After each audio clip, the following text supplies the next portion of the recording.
Was that your first time playing at the Brooklyn Mirage? My first time playing. I've been there a couple times. I went to the Paradise Party, like I think his first one there. Like shit, that was like 4 years ago now. Wow. What was that? I mean, obviously, you've played stages everywhere, but what was that like for you? And was there any anticipation on your end, like kind of playing such a, big room in New York? Well, I was hoping the room would be full, right? So just to so everybody knows. So that was literally my first show. The week before, I was in the hospital with COVID. Oh, So it wow. was like my kind of like, let's test these waters. But I wasn't expecting it to be ram-packed when I got on. So yeah, it was a great way to kind of come back, so to speak. You know what I mean? That's a yeah, that's a hell of a first gig back. Yeah, it's cool, man. I think we've had a really positive experience in that room where like people really come early, Yeah. especially when maybe the headliner isn't coming on until 2 a.m. Like at the end of the day, people just want to see music, and so like they're down to come early. And I mean, we Yeah. had we had a Boris Brescia on this past Sunday, and he came on at 10 p.m. because it was a Sunday show. And I think the room was essentially packed out by like 5 or 6 p.m. I mean, people were just there, Wow. they're just there for it. I mean, they're not just. I don't think they're just there even for the music and the person. Just the experience of seeing the visuals and being in the space and the sound. It's just awesome, man. So it's cool. Really, really cool. Yeah, the whole 360 projection thing is crazy. I mean, Exactly. I just have to ask, just coming off of that show, and obviously, you've had a long career, you've played lots of festivals and clubs everywhere. Do you kind of have a preference or a different type of preparation when, you're going in to play a Brooklyn Mirage For versus, sure. For a small sure. club? Like if I'm doing a 4 or 5 hour set in a small club, it's you're not going to play so much of the big breakdowns. Although I did in that Brooklyn Mirage, which I'm proud of myself for. But it's a little bit different. The approach, it's the same. It's just slightly different. So people are there for the drama in the big rooms, right? So they want those dramatic crescendos. But I try and kind of space them out. It's not one after the other, one after the other after the other. Because what happens is the crowd becomes desensitized to it, and you start to notice the difference. By the fourth, fifth, sixth breakdown, they're like, okay, all right, we got it. You know what I'm saying? So as a DJ, I kind of try and space them out. Whereas if I'm like playing in a smaller room, you could just kind of, and if the sound system's right, you could play deep, you could play all kinds of stuff, man. You know what I mean? So I think, I guess the point I'm trying to make is you're more aware of the engagement when you're playing in a bigger room because you kind of have a general idea, and this is speaking in general, what they want to experience. You know what I mean? Yeah, absolutely. And I think it's special too when, you have the opportunity to kind of see the same artist play different types of sets. And, obviously you being able to have that versatility. Um, Definitely. you know, just because we're on the topic, I just want to go back. I think this kind of venue and even just similar types of venues have really popped up a lot in the last, decade or so in New York. But, you've been doing your stuff here in the metro area for a long time. Mm. Do you have a memory or just general kind of memories of what the scene was like in the late 90s and, Well, I what it was mean, like for you?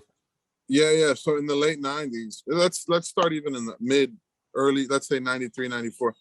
I mean, at any given night in New York City, there was 3,000 people at any given club, multiple clubs. It was insane. So to see it kind of go from that to Giuliani doing his enforcing his cabaret laws and just literally wiping out Manhattan, it was fucked up. So it's really, really cool to see kind of Brooklyn kind of take the helm of throwing proper, really good big events and small events. I've been to some small events in Brooklyn, but some of the memories I have of those early days is I was a regular at this club called Sound Factory Bar, which was on 21st between 5th and 6th. And every Wednesday night there was Little Louis Vega, and I started going there in 92, maybe 91 actually. Or whenever it started, I was going regularly. I tried not to miss any Wednesdays. And that's really one of those seminal clubs for me. At the time, you knew you kind of were experiencing something special. But, you know, hindsight 2020, you realize you were not only experiencing something special, but something legendary. And I'm so glad I was able to be there. And something drew me to that place. I mean, the something being Louis Vega, who's someone that I've said it before, I hold in high regard, and he's a big reason why I do what I do. And to be able to go there every Wednesday and experience some of those early seminal tracks was just amazing. Yeah, For sure. absolutely. I mean, just a completely different world. And obviously, you know, some Yeah. of the grandfathers of the scene that we have now. Just kind of on that, you know, I was reading through some of the interviews you've done before, and um, it seems like you have a very positive attitude and feeling towards, you know, how the scene has developed in the last couple of years and where it's going. But I'm Yeah. just wondering, you know, given that, you know, you've been around and you've been doing it since the early 90s, Mm. was there a period kind of from maybe, you know, 95 until now that you think it suffered? And when did you notice that it really started to pick up? See, this is one of those situations. So, you know, I think in the scene and any kind of creative, I don't know, whatever you want to call it, creative scene, creative genre, creative medium, you kind of have that low, you kind of have to have those lows to kind of appreciate the highs. And for me, I guess it was, and I hate to say this, but it's the truth. It's kind of that whole EDM thing, man. It really threw us off for a fucking curveball, man. We're like, what the hell is this? And you know, you hear some of these budgets like $200,000, like, wow, really? So it kind of really like, um, so you know, I guess the best metaphor I could come up with is like really the mechanism changed, the the way of doing business change. You know, before that would have been the Napster and the file sharing and this and that. I mean, we're making a ton of money moving a vinyl, man. So I kind of was there for the fall of vinyl. The record shops and the distributors were dropping like flies within a span of 6 months, a year rather. And the EDM thing just really commercialized something. And for them to claim that it was theirs, like we are how, like for them to claim that they are house music was really strange for us because we know the roots of it, right? I mean, I wasn't mad at the whole thing. I kind of understood it as like it was business. It became business, it became pop music. It became you know, another way to make money. So I got it. So a lot of the people kind of steered away from what they loved, which was, you know, the roots of house music. And I understand evolution. I'm, you know, you said it when you asked the question. I'm not mad at technology. I'm not mad at the times. What I try and do is scratch my head and figure out how to put my own twist on it. And I feel like that's part of the reason why I've been around for damn near, I mean, my first European show was the fall of '97. What's that, 24 years? Yeah, something So, like you know, I've been around for a little bit, and I've never been one. I'm not one of those legacy dudes. I'm like, the Paradise Garage. I never even went. I was too young. So I'm not a purist in that sense. You know what I'm saying? But going back to the question, the EDM thing has really kind of said, wait a what is this? Who are these people? Why are they selling out the Madison Square Garden? It was just mind-boggling.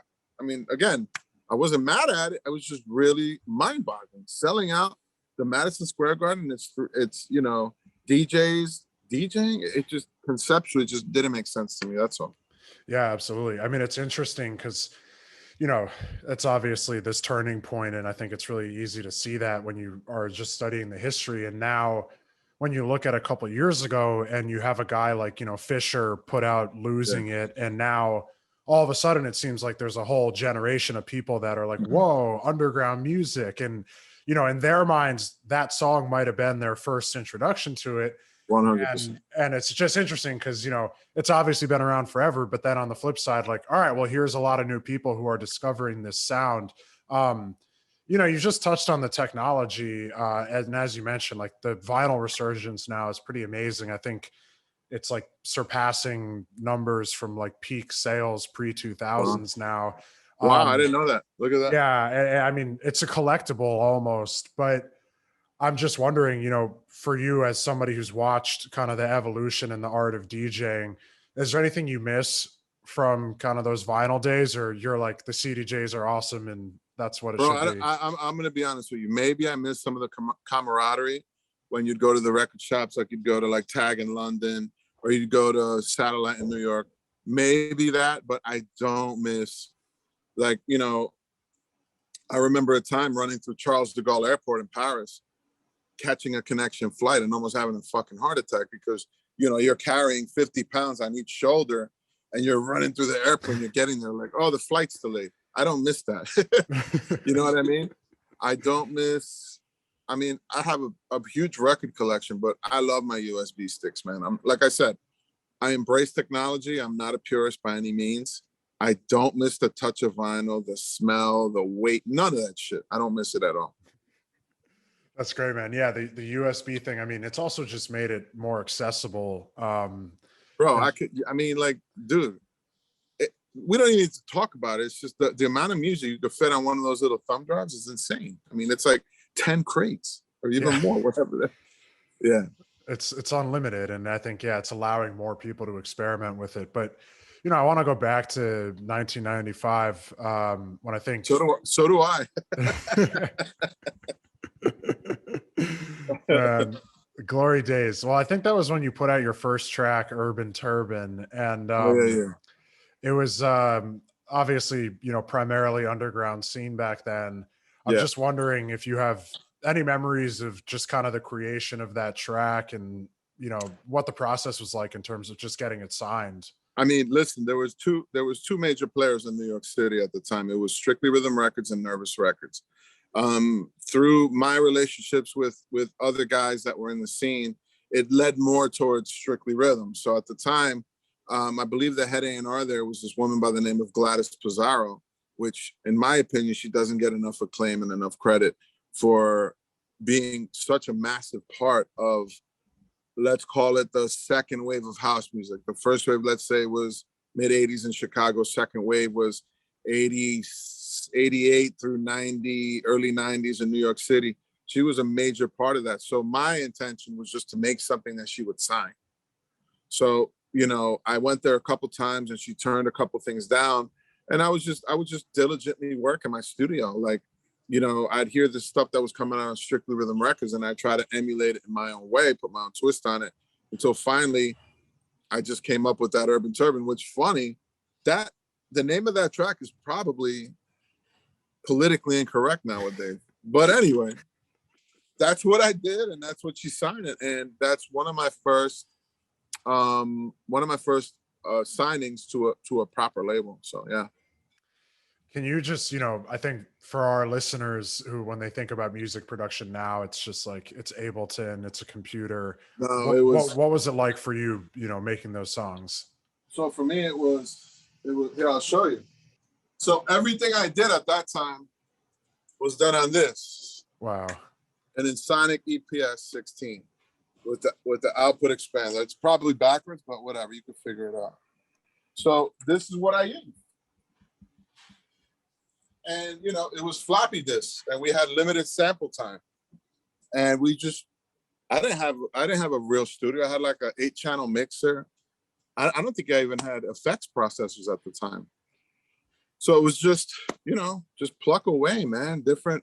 I always had a big collection of records. So I would sample from records, new records, old records, whatever, man, whatever sound source I could use. And it was just plugging away, man. But it was always based around drums. Like my thing has always been beats.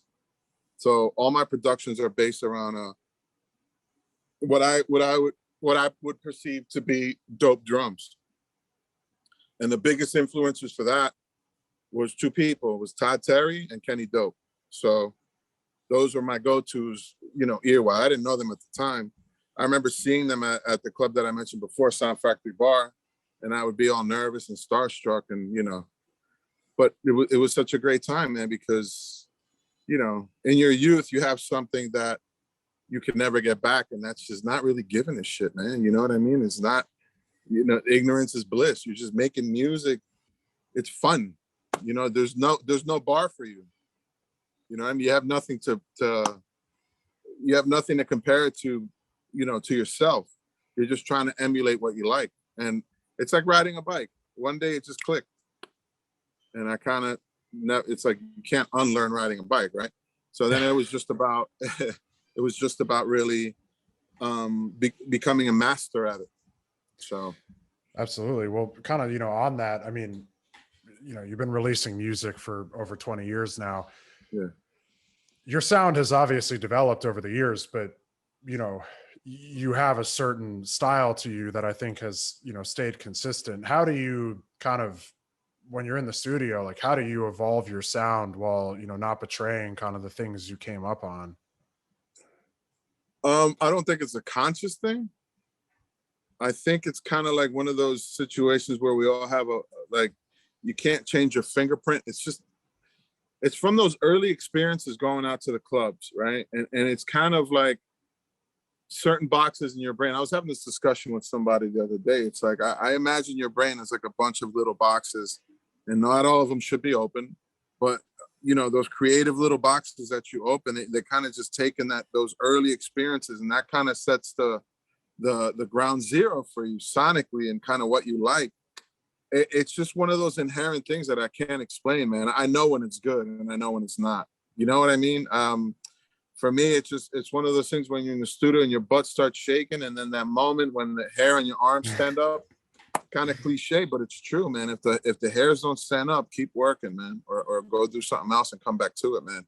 But it's all about that groove. And you're not always going to make a hit. I mean, it's very difficult to make underground hits.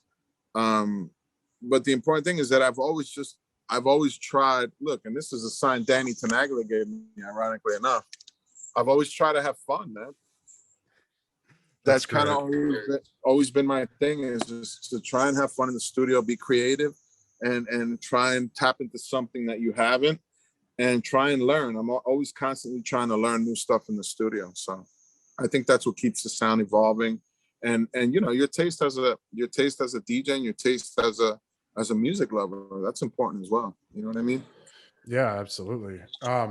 I just wanted to ask, I was reading about this collaborative project. I don't know if it's still going on, but the Constipated Monkeys with Jose Nunez. Oh my God. I was curious if you could just tell us about that, and, what prompts kind of a long-term collaboration, and what's it been like for you, growing something like that over some years? Well, I haven't collaborated with Jose in a long time. Jose took some time off from making music. He's starting to get back into it now. I know he just built a studio, but that was, when you're young, and let's say I was 23, 24 years old when we started that project, somebody threw out the idea. I think it was Junior Sanchez threw out the idea, and DJ Sneak did the artwork, and we just went with it. And what we didn't know was that because it was the first subliminal release. It was called Cro-Magnon and Erectus. That record blew up in the underground and blew up worldwide. And suddenly we were getting booked as the Constipated Monkeys. We didn't sign up for that. it just happened. You know what I mean? It was all on the heels of the success of the record, man. So, and then then the major labels started calling for us to do remixes as Constipated Monkeys. So, we grabbed the money and ran until, I started doing a lot of solo stuff, him as well. And it just kind of just fizzled out. But we had a fucking good time making those early records, man. No doubt about it. And him and I are brothers first and foremost. So we speak a lot. I know he's just got done building a very beautiful studio in his house. So hopefully he'll be able to, he's going to come back and make music, because he's a beast, man. So, yeah.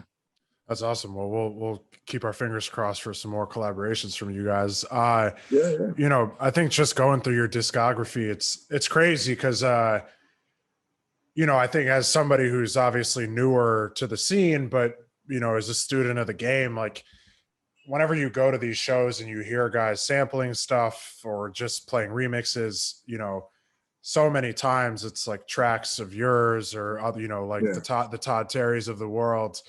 Right. Whether it's like from Revolution to Do You Remember House, it's like these tracks just get played out so many times.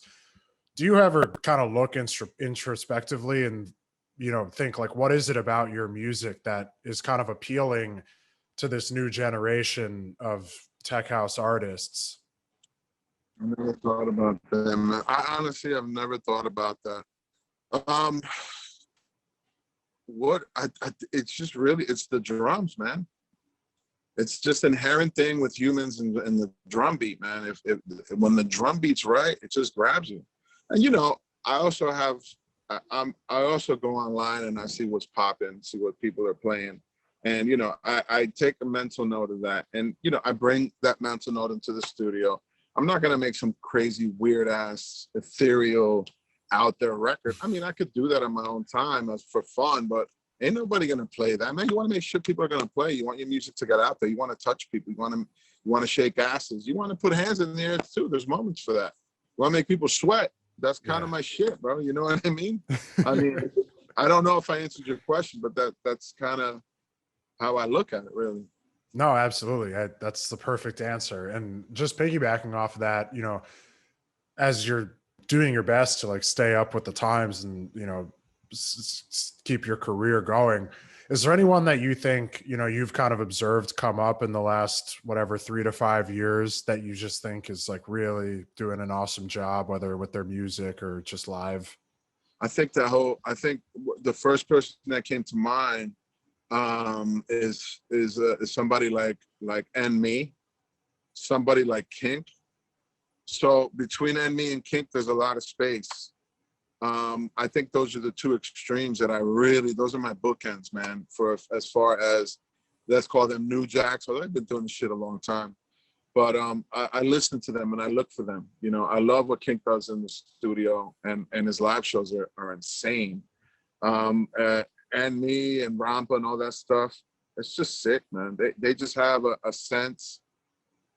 They have a sense of what it's all about. And I can't explain it, but it's just something that grabs you. Again, I think it's the drum beat, and they dress it up in a way with the keyboards that just makes it fantastic. Definitely. Just kind of, you know, on the drums, which obviously, as you said, are, you know, a big part of your music and kind of a calling card for you. Do you have any favorite pieces of hardware or plugins when you're using your software that like you're relying on for your drums, or is it just so instinctive? I think part of it's instinctive, and I'm also a firm believer in the studio of shit in, shit out. There's no plugin that's going to make something bad sound good. So I'm real conscious of what sounds I use. Sometimes you want that dirty, grimy snare as a layer. But I use the waves compressor, the waves compressors I use a lot.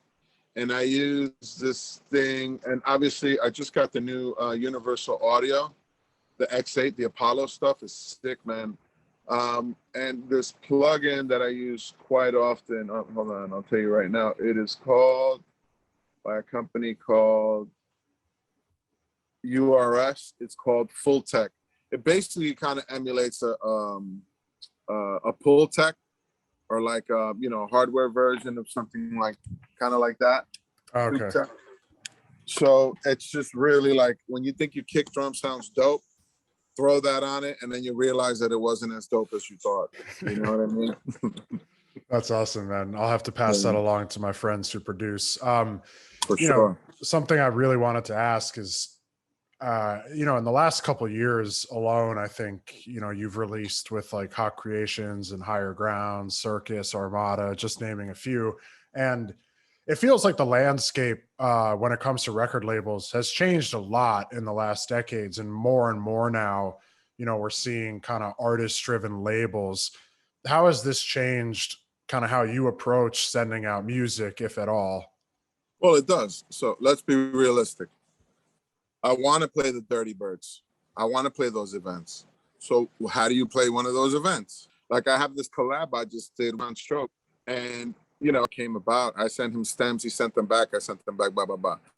And the shit is nasty, man. And it's not something that he would have done, and it's not something that I would have done, which is what I love about those collaborations. Point is that you got to look at the market. So what do you want to do? You want to go DJ and do the big events? Guess what? You got to mess with the right brands. Excuse me. You got to mess with the. You want to play in Europe. You want to play in the UK, the big shows. I mean, I've known Youssef for probably almost my whole career. We're mates. We're friends, and you know, I know that if I want to play one of his events, I got to put music on his label, and I want to because the label's dope. That goes for so your question, artist driven labels now are throwing some of the best parties, man. For example, like Paradise at Brooklyn Mirage is gonna be insane. I went to it like I told you 4 or 5 years ago, and it was bananas. And they throw events all over the world. So, you just got to be smart as a producer and as a business person, and create those connections and put stuff out. You gotta play ball, man, and you got to keep it real. I'm not, you have to keep it real in the sense that, okay, am I gonna put something out and I'm not gonna name labels that ain't gonna do shit, or am I gonna put something out on a label that's gonna generate a buzz through their channels, through their social media, through their events, through this, through that. So, it's kind of basic business, man. You know what I mean? Yeah, absolutely. Do you ever see yourself wanting to kind of get into the label side, whether it would be like working for one or having your own, or is that like not Well, really of interest? I've had my own label for probably 22 or 20 years. It's called Bambosa Records. It's started as a boutique thing because I was making a lot. I'm very prolific making music, so I needed another outlet in the beginning of my career besides the subliminal records. So I started Bambosa. I put out a bunch of stuff on there, tracks like Tanya, Night at the Black, Lonely, a whole bunch of stuff. And we just put out a track with Louis Vega called El Ritmo, which I believe is still in the top 15 on Beatport. Yeah, that one bangs. Yeah, so I have my own label. I have a great team behind it, and it's just right now. I'm really loving the studio. I don't know if it would ever get to the point where I'm throwing events. Yeah, I probably would do some showcases, and we'll take it from there. But right now, my concentration is really in the studio. Absolutely. Well, as you mentioned, just like the output's been really prolific, kind of Yeah, consistently throughout the years. And I'm just wondering, do you ever think about the future in your mind? Is it like you want to do another 20 years, or are you just like, you just go day by day until you're not feeling well, it? the reality is, though, the phone is still ringing. And the phone is still ringing, so I'm going to keep answering.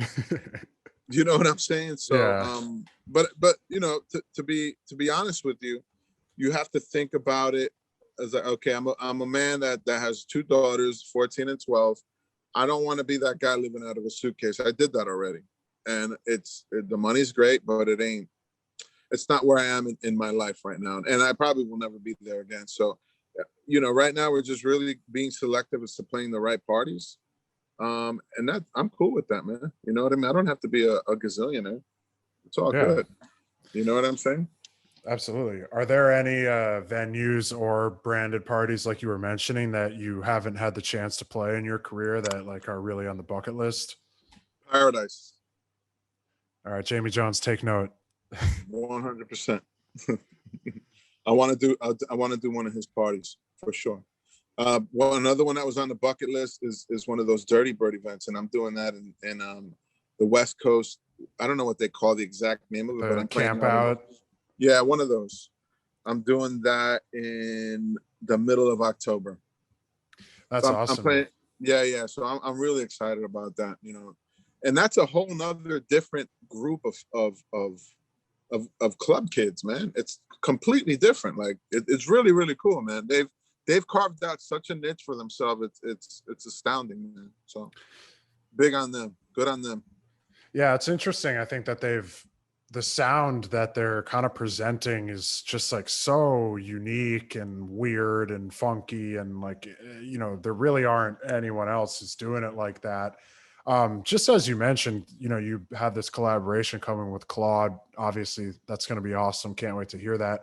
Yeah. Do you find that when it comes to collaborating, it's mostly with kind of more veteran artists, or have you ever been in the studio with somebody that's a bit younger or newer? I mean, it has to be artists that I respect and admire. Like, for example, I'm doing stuff right now for Honey Dijon, not for her, with her. I'm doing stuff with her right now for an upcoming album she's working on. So it's, these are artists that I respect. I respect their taste in music. That's the big thing, is like their taste in music, man. We don't have to have the same, we don't have to all like the same thing. But if it's dope shit, it's all about respecting their taste in music and a vibe. You know what I mean?